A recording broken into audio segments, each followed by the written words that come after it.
Hey everyone, this is Priya and welcome back to my channel go with law. तो आज के video में हम बात करेंगे टॉप 11 एमसीक्यूज के बारे में, जो अक्सर देखा जाए तो हर एआईबी एग्जाम्स में पूछे जाते हैं। एआईबी 15, एआईबी 16, एआईबी 17, एआईबी 20 में भी वो सब एमसीक्यूज पूछे गए हैं, चाहे वो डायरेक्ट हो चाहे वो इनडायरेक्ट हो। तो वीडियो को एंड तक देखिएगा और अभी तक आपने मेरे चैनल गो विथ लॉ को सब्सक्राइब नहीं किया है तो कर दीजिए, बेल आइकन को प्रेस कर दीजिए ताकि ऐसे ही यूजफुल वीडियोस की नोटिफिकेशन आप सभी तक पहुंच जाए। तो एआईबी 21 की प्रिपरेशन अगर आप कर रहे हैं तो प्लीज मुझे व्हाट्सएप पे मैसेज कीजिएगा। क्लासेस भी जो है वो भी ऑलरेडी स्टार्टेड है। डायरेक्ट से आंसर कैसे खोजते हैं इसका भी मैं एक्स्ट्रा क्लासेस प्रोवाइड करवाती हूँ। और कोई भी डाउट्स है, पीडीएफ भी रेडी है, पीडीएफ 280 का अवेलेबल है, मैं आपको बता देती हूँ। वो इंग्लिश मीडियम में है पीडीएफ, हिंदी मीडियम वाले भी ले सकते हैं उसको। अगर वो चाहे तो ट्रांसलेशन की हेल्प से पढ़ सकते हैं, क्योंकि हिंदी मीडियम में मतलब पूरा प्रॉपर हिंदी में देखिए वीडियो पीडीएफ बनाना पॉसिबल नहीं हो रहा है हमारी टीम की वजह से। कुछ लोग हैं जिन्हें हिंदी नहीं आती, तो इंग्लिश में पीडीएफ अवेलेबल है। लैंडमार्क, जजमेंट, लीगल, मैगजीन सब कुछ आपको मिल जाएगा उसमें। New loss, old loss, OMR sheet, previous year question paper, ये सारा का पीडीएफ मैंने बना रखा है। बहुत ज्यादा इंपॉर्टेंट है, यूजफुल है। लास्ट ईयर कई सारे पीडीएफ सोल्ड आउट हुए हैं और 90% से भी ज्यादा स्टूडेंट्स मेरे पास हुए हैं। तो अगर आपको पीडीएफ चाहिए तो टाइम बहुत कम है, प्लीज मुझे व्हाट्सएप पे मैसेज कीजिए। मेरा नंबर भी आपको स्क्रीन पे दिख रहा होगा। तो चलिए हम स्टार्ट करते हैं आज का वीडियो। प्लीज एक नोटबुक और पेन लेके बैठना, क्योंकि जो भी एमसीक्यूज मैं आपको बता रही हूँ ये बहुत ज्यादा इंपॉर्टेंट है। अगर आप ये नहीं पढ़ोगे या बिना पढ़े अगर आप जाते हो ये सारे एमसीक्यूज, तो आपके 5 से 7 नंबर आप आराम से उसमें आपका डिडक्ट हो सकता है, मतलब आप अपना नंबर खो सकते हो उसमें। तो प्लीज नोटबुक पेन लेके बैठिए, जो मैं आपको बता रही हूँ प्लीज उसे नोट डाउन कीजिएगा। तो चलिए हम स्टार्ट करते हैं। देखिए पहला जो एमसीक्यू है वो ये है फैमिली लॉ का। The provision for maintenance pendente lite in Hindu Marriage Act 1955 is given in which section. मैं आपको चारों ऑप्शंस नहीं बताऊंगी, मैं क्वेश्चंस आपको अच्छे से समझाऊंगी और करेक्ट ऑप्शन भी आपको बोलूंगी साथ ही साथ, ठीक है। तो पहला क्या है question, the provision for maintenance pendente lite. ये क्वेश्चन आपने देखा ही होगा, अगर आप प्रीवियस ईयर क्वेश्चन पेपर अगर आप व्यू करते हो तो उसमें आपको ये मेंटेनेंस पेंडेंटल लाइट, ये जो क्वेश्चन है एमसीक्यू है, ये आपको जरूर देखने को मिलेगा। तो आइए समझते हैं मेंटेनेंस पेंडेंटल लाइट का मतलब क्या होता है। इसका करेक्ट ऑप्शन होगा सेक्शन 24, और ये सेक्शन 24 हिंदू मैरिज एक्ट में डील करता है, ठीक है। तो इसका मतलब ये होता है during the pendency of suit, जैसे कि मान लीजिए कोई सूट पेंडिंग है, वो डाइवोर्स केस हो सकता है, जुडिशियल सेपरेशन हो सकता है, ऐसा कोई भी केस अगर पेंडिंग होता है और हस्बैंड और वाइफ ये बाइस्ड नहीं होता, मान लीजिए वाइफ अगर नहीं कमा रही है तो हस्बैंड देगा मेंटेनेंस, अगर हस्बैंड नहीं कमा पा रहे हैं तो वाइफ उसको मेंटेनेंस देंगे। ये बाइस्ड नहीं होता, बिल्कुल भी एकदम इक्वल होता है ये, और ये दिया जाता है during the pendency of suit. कोई सूट चल रहा है मान लीजिए, उसके बीच में ये मेंटेनेंस पेंडेंटल लाइट सेक्शन 2 का जो है प्रोविजन ये लागू होता है, ठीक है। अब दूसरा जो क्वेश्चन है एमसीक्यू का वो ये है, सपिंडा रिलेशनशिप मीन्स। तो सपिंडा रिलेशनशिप का मतलब क्या होता है आपको पता ही होगा, चलिए मैं आपको बता देती हूँ। सपिंडा रिलेशनशिप, इसमें 3rd जनरेशन मदर होता है, 5th जनरेशन फादर होता है। यानी कि मान लीजिए हम बोलते हैं ना एक लिमिट है, उस लिमिट को क्रॉस करके आप शादी नहीं कर सकते। तो ये एक दायरा है, सपिंडा एक दायरा है, इसको अगर आप ब्रेक करोगे, इसका वायलेशन करोगे और इसके ऊपर जाके अगर आप शादी करते हो ठीक है, तो इसमें क्या होगा, ये वायलेशन होगा। ये जो मैरिज है ये वॉइड माना जाएगा, ये बिल्कुल भी मतलब वैलिड मैरिज नहीं होगा, ठीक है। तो 3rd जनरेशन मम्मी का होता है, 5th जनरेशन इसमें फादर का होता है। तो इसका करेक्ट ऑप्शन होगा, मतलब करेक्ट आंसर इसका होगा 3rd generation mother, 5th generation father, ठीक है। अब देखिए नेक्स्ट क्या है, which of the following section of CPC 1908 deals with the concept of res judicata. Res judicata CPC का मोस्ट इंपॉर्टेंट टॉपिक है, मोस्ट इंपॉर्टेंट टर्म है, लैटिन टर्म है रेस जुडिकेटा। इसके बारे में आपने सुना ही होगा, ये आता है आपका सेक्शन 11। तो रेस जुडिकेटा का मतलब क्या होता है, चलिए हम समझते हैं। रेस जुडिकेटा का मतलब होता है, मान लीजिए मेरा और आपका डिस्प्यूट चल रहा है, कोई माटी का लैंड डिस्प्यूट है मान लीजिए, हाँ, हमने कोर्ट में केस फाइल किया और कोर्ट ने जजमेंट दे दिया, केस डिस्पोज्ड हो गया, जजमेंट दे चुका है जो कोर्ट है। तो मान लीजिए मैं उससे सेटिस्फाई नहीं हूँ, तो मैं और आप, हम लोग आपस में हम लोगों ने डिसाइड किया कि हम दूसरे कोर्ट में फिर से केस फाइल करेंगे, सेम सब्जेक्ट मैटर को लेके, सेम पार्टीज, जजमेंट जो कोर्ट ने दिया है वो तो केस खत्म हो गया, तो सेम पार्टीज और सेम केस को लेके हम दूसरे कोर्ट में केस फाइल करेंगे। तो ये इसमें रोक लगाता है। रेस जुडिकाटा बताता है कि सेम सब्जेक्ट मैटर को लेके, सेम डिस्प्यूट्स को लेके, सेम पार्टीज के बीच में, सेम पार्टीज को लेके भी आप कोई भी दूसरे कोर्ट में आप केस फाइल नहीं कर सकते। एक बार अगर कोर्ट ने अपना डिसीजन दे दिया है, तो डिसीजन मतलब जजमेंट अगर दे दिया है एक कोर्ट अपना, तो दूसरे कोर्ट में आप सेम केस को लेके आप फिर से केस फाइल आप नहीं कर सकते। इसका मतलब होता है रेस जुडिकेटा, ठीक है। फिर आता है the rule of strict liability is based on the decision. Rule of strict liability, ये आपने सुना ही होगा, लॉ ऑफ टॉर्ट का बहुत ही इंपॉर्टेंट केस है, रिलायंस वर्सेस फ्लेचर का केस है, रूल ऑफ स्ट्रिक्ट लाइबिलिटी। ये मैं आपको शॉर्टली एक एग्जांपल से समझाती हूँ, ठीक है। जैसे कि मान लीजिए आपने एक कुत्ता पाला है घर पे, वो कुत्ता बहुत ज्यादा गुस्से में है, खूंखार है, तो अब वो जाके क्या करता है, वो बाहर निकल के जो पड़ोसी है ना उसके घर में घुस जाता है और निकल करके उसको काट लेता है। तो इसमें अब कल्प्रिट कौन होगा ये बताइए। कुत्ते को तो इतना समझ है नहीं भाई, तो जिसको काटा है उस कुत्ते ने, आपका घर का कुत्ता निकल के पड़ोसी को काट लेता है, तो पड़ोसी भाई किसको दोषी ठहराएगा इस बात के लिए? दोषी तो आप ही हुए, जो मालिक है वही दोषी होगा, कुत्ता तो दोषी हो नहीं सकता है। तो कॉम्पनसेट कौन करेगा? 14 इंजेक्शन जो उसको लगेगा उसका जो पैसा है वो कौन देगा? वो उसका मालिक देगा, है ना। तो उसी तरह आप इससे बच नहीं सकते। हम इसके जो केस है रिलायंस वर्सेस फ्लेचर का, इसको हम डिटेल में कभी नेक्स्ट वीडियो में हम डिस्कस करेंगे। तो अगर आप चाहते हैं मैं इसमें वीडियो बनाऊं अलग से, तो मुझे कमेंट सेक्शन में जरूर बताना। लेकिन फिलहाल मैं आपको बता दूं कि रिलायंस वर्सेस फ्लेचर का केस यही, इसका मतलब यही होता है, कुछ भी गलत अगर आप कर रहे हो या आपके सर्वेंट ने कुछ गलत किया तो इसमें लायबल आप ठहराओगे, आपका जो सर्वेंट है वो नहीं ठहराएगा, ठीक है। जैसे मान लीजिए एक आदमी है, वो गाड़ी लेके जा रहा है, वो गाड़ी चलाता है, उसने का एक्सीडेंट कर दिया, वो ड्राइवर है, वो गाड़ी चलाता है, उसने का एक्सीडेंट कर दिया, तो जो एक्सीडेंट किया है तो उसका जुर्माना कौन भरेगा? जो भी नुकसान हुआ है उसका भरपाई कौन करेगा? उसका भरपाई करेगा उसका मालिक, ना कि ड्राइवर। तो हम ड्राइवर को लायबल नहीं ठहरा सकते कि भाई गलत तुमने किया है तो तुम पैसा दो हमें, ठीक है। इसका जो कंपनसेशन है वो मालिक के थ्रू दिया जाएगा एग्रीव्ड पार्टी को। तो अभी नेक्स्ट चलिए हम दूसरा एमसीक्यू डिस्कस करते हैं। Gloucester grammar school case relates to which of the following important magazine. Gloucester grammar school, ये आपने देखा होगा, ये बहुत ज्यादा इंपॉर्टेंट मैगजीन है। डेमनम सिने इंजुरिया, लॉ ऑफ टॉर्ट का बहुत ज्यादा इंपॉर्टेंट मैगजीन है। तो चलिए इसका मतलब समझते हैं। तो ये बात आपको याद रखना है कि ग्लोचेस्टर ग्रामर स्कूल का जो केस है वो डेमनम सिने इंजुरिया से डील करता है।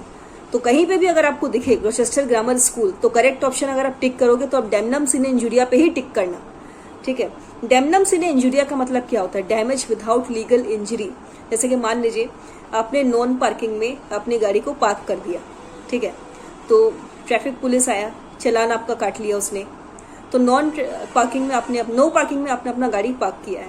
तो इसमें देखिए बोल रहा है डैमेज विदाउट इंजुरी, तो आपका इंजुरी तो कुछ भी नहीं हुआ वहां पे, आपका डैमेज ही हुआ है। डैमेज ये हुआ कि आपने 200 रुपये आपको देना पड़ा, या 500 या 1000 रुपये, जो भी अमाउंट था वो आपको देना पड़ा, ठीक है। लेकिन इससे आपको कोई डैमेज मतलब इंजुरी नहीं हुआ, आपका लीगल डैमेज हुआ लेकिन इंजुरी नहीं हुआ कुछ भी, है ना। तो इसे हम कहते हैं डेमनम सिने इंजुरिया, ठीक है।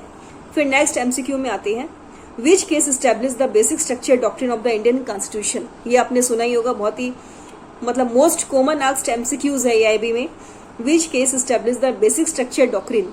तो बेसिक स्ट्रक्चर डॉक्ट्रिन को कौन से केस ने स्टैब्लिश किया था? तो उस केस का नाम है Keshavananda Bharati case. Please note down कर लीजिए। तो इसका करेक्ट ऑप्शन होगा केशवानंद भारती केस, यही इसका करेक्ट आंसर है, ठीक है। फिर हम आते हैं, who is the father of PIL in India. Most मतलब फ्रीक्वेंटली आस्क्ड एमसीक्यू है, who is the father of PIL, public interest litigation. इसमें मैं डिटेल वीडियो भी बना चुकी हूँ कि फुल्ली पीआईएल की तैयारी कैसे करें, क्या क्या पढ़ना है, क्या क्या आपको नहीं पढ़ना है, ये सब कुछ डिटेल वीडियो में बना चुकी हूँ, तो ये प्लीज आप देख लेना। Who is the father of PIL? Justice PN Bhagwati, ये आपको याद रखना है। जस्टिस पीएन भगवती ही है फादर ऑफ पीआईएल, यानी कि पब्लिक इंटरेस्ट लिटिगेशन का जो फादर है उनका नाम है जस्टिस पीएन भगवती, ये आपको याद रखना है, ठीक है। फिर आता है, how long a warrant of arrest shall remain in force. Next MCQ ये पूछ रहा है कि जो वारंट होता है, वारंट ऑफ अरेस्ट, वो कितने दिन तक मतलब चलता है, वैलिडिटी उसका कब तक रहता है फोर्स का, ठीक है। तो इसमें देखिए इसका करेक्ट ऑप्शन होगा अंटिल एग्जीक्यूटेड और कैंसिल्ड। अंटिल एग्जीक्यूटेड और कैंसिल्ड मतलब कि जब तक वो एग्जीक्यूट नहीं किया जाता है या फिर कैंसिल नहीं किया जाता है, ठीक है। अब हम समझते हैं meaning of audi alteram partem. Meaning of audi alteram partem means, ये नेक्स्ट एमसीक्यू है, ठीक है। ऑडी ऑल्टरम पर्टम बहुत ही इंपॉर्टेंट मैगजीम है, हर साल ऑलमोस्ट हर साल ये भी में पूछे जाते हैं। इसका मतलब क्या होता है? Let the other side be heard.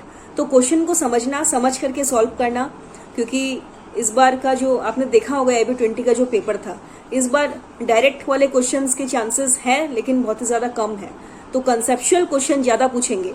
तो अगर आपको मीनिंग पता है ना तो आप कुछ भी सॉल्व कर सकते हो, ठीक है।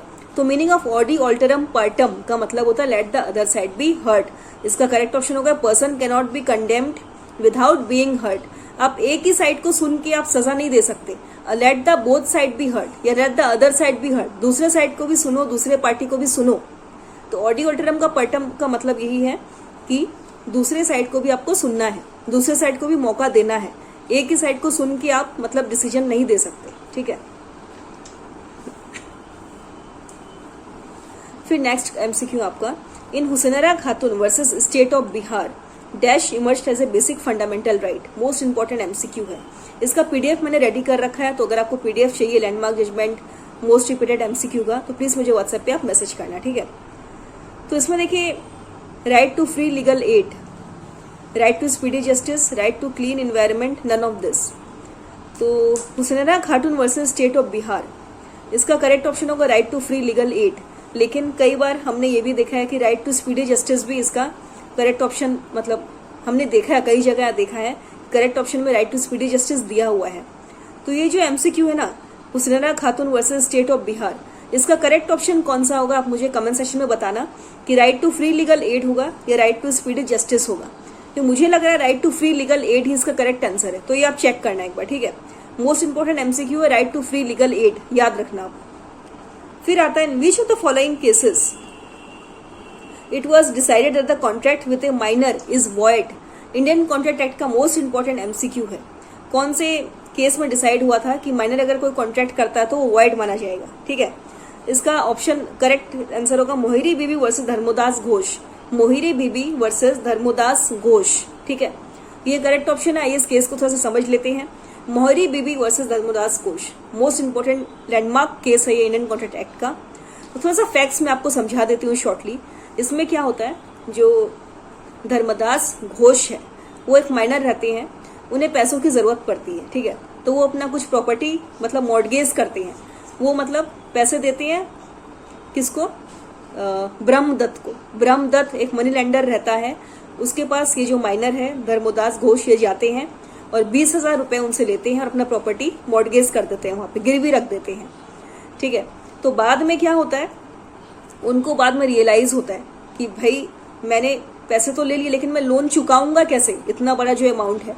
तो वो कोर्ट चले जाते हैं और जिसमें ब्रह्मदत्त की भी गलती है। देखिए, जो मनी लेंडर है उनको पता था कि ये लड़का माइनर है, पता था उनको स्टार्टिंग से पता था कि ये लड़का माइनर है, 17 साल का है। फिर उन्होंने कॉन्ट्रैक्ट किया उनके साथ और पूरा का पूरा पैसा उनको दे दिया। तो धर्मदास घोष को बाद में घर जाके रियलाइज होता है कि भाई इतना अमाउंट, इतना बड़ा अमाउंट मैं कैसे दूंगा वापस। तो कोर्ट में जाके बोलते हैं कि मैं माइनर हूँ, ठीक है, मेरा अभी एज नहीं हुआ कॉन्ट्रैक्ट करने का। तो कोर्ट ने तो लास्ट में ये डिसीजन दिया कि जो भी कॉन्ट्रैक्ट माइनर के द्वारा किया जाता है वो वॉइड होता है। तो कोर्ट ने यही कहा कि ये जो केस है, ये जो कॉन्ट्रैक्ट है, ये वॉइड माना जाएगा, ठीक है। तो क्या होता है, लास्ट में ब्रह्मदत्त जो है मनी लेंडर का डेथ हो जाता है। तो उनकी जो वाइफ है मोहिरी बीबी, आप देख सकते हो केस के अंदर नाम है मोहिरी बीबी, मैं शॉर्टली आपको समझा रही हूँ, ठीक है। तो ये केस का नाम इसलिए पड़ा मोहिरी बीबी वर्सेस धर्मदास घोष। एक सेकंड, तो आप देख सकते हैं केस का नाम जो पड़ा है वो पड़ा मोहिरी बीबी वर्सेस धर्मदास घोष। धर्मदास घोष जो है माइनर थे, कॉन्ट्रैक्ट कर लिया उन्होंने, अनजाने में कर लिया, लेकिन लास्ट में देखिए उन्हें पछतावा हुआ। तो कोर्ट ने भी ये डिसीजन दिया कि वो माइनर था, गलती हो गई उनसे, जाने अनजाने में उन्होंने कॉन्ट्रैक्ट किया, तो इसलिए जो कॉन्ट्रैक्ट है उसको वॉइड माना जाएगा। तो आई होप आपको ये जो एमसीक्यूज आज मैंने डिस्कस किए आपको समझ में आ ही गया होगा। कोई भी डाउट्स है मुझे कमेंट सेक्शन में पूछिए। अगर आप IB 21 की तैयारी कर रहे हैं तो आप जुड़ सकते हैं मेरे साथ। आपको कुछ भी पूछना है, आपको क्लासेस लेना है मेरे से, तो मैं आपकी हेल्प करूंगी। खासकर how to search answers from bare acts, इसमें कई लोगों को नहीं पता बेयरएक्स का सही इस्तेमाल कैसे करना है। तो ये सारा कुछ प्रॉपर गाइडेंस मैं आपको दूंगी। और पीडीएफ आपको चाहिए 280 का पीडीएफ है, तो उसके लिए भी आप मुझे व्हाट्सएप पे मैसेज कर सकते हैं। और कोई वीडियोस आप चाहते हैं IB के ऊपर तो प्लीज जुड़े रहिए चैनल से। आगे आने वाले समय में, आने वाले टाइम में और भी ज्यादा वीडियोस में लेकर आऊंगी IB 21 के लिए। CPC most important section, constitution कैसे पढ़े, लैंडमार्क जजमेंट कैसे पढ़े, most important landmark judgement, most repeated MCQs, ये सारा वीडियोस अगर आप चाहते हैं तो प्लीज मुझे कमेंट सेक्शन में जरूर बताइएगा। सो आई होप ये वीडियो आपको अच्छा लगा। इस वीडियो को ज्यादा से ज्यादा लाइक कीजिए, शेयर कीजिए। कोई भी डाउट है मुझे कमेंट सेक्शन में जरूर पूछिएगा। I hope you guys are doing good. See you guys in the next video. Bye bye, take care everyone, good night.